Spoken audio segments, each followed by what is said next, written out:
नमस्कार दोस्तों, आज हम सुनेंगे बैसाख मास की पवित्र बैसाख चौथ की कथा।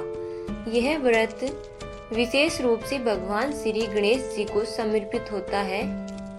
माना जाता है कि इस दिन व्रत और कथा सुनने से घर में सुख शांति, संतान सुख और सभी विघ्नों का नाश होता है।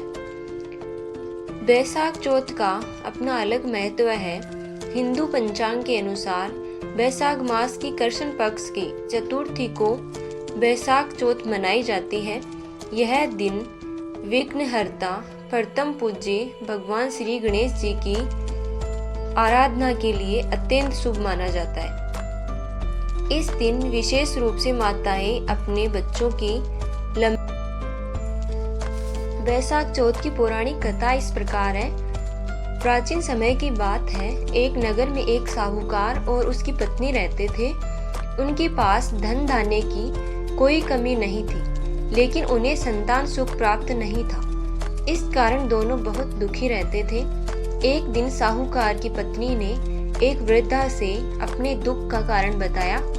वृद्धा ने कहा, बेटी, यदि तुम बैसाख चौथ का व्रत सच्चे मन से करोगी और भगवान गणेश जी की पूजा कर कथा सुनोगी तो तुम्हारी मनोकामना अवश्य पूरी होगी। वृद्धा की बात सुनकर साहूकार की पत्नी ने बैसाख चौथ का व्रत विधि विधान से करना शुरू किया। वह प्रातः स्नान कर गणेश जी की प्रतिमा स्थापित करती, दुर्वा, मोदक और लड्डू का भोग लगाती और श्रद्धा से कथा सुनती। कुछ ही समय बाद भगवान गणेश जी की कृपा से उसे सुंदर और स्वस्थ पुत्र की प्राप्ति हुई।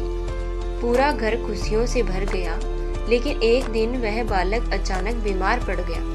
माता पिता बहुत चिंतित हुए।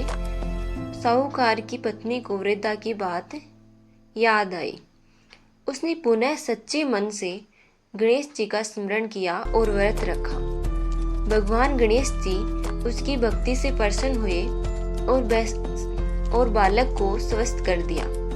तब से नगर में बैसाख चौथ का व्रत श्रद्धा से किया जाने लगा। इस व्रत की विधि इस प्रकार है। प्रातः ब्रह्म मुहूर्त में उठकर स्नान करें, स्वच्छ वस्त्र धारण कर भगवान गणेश जी की प्रतिमा स्थापित करें, दुर्वा, अक्षत, लाल फूल और मोदक अर्पित करें, ओम गणपते नमः मंत्र का जाप करें।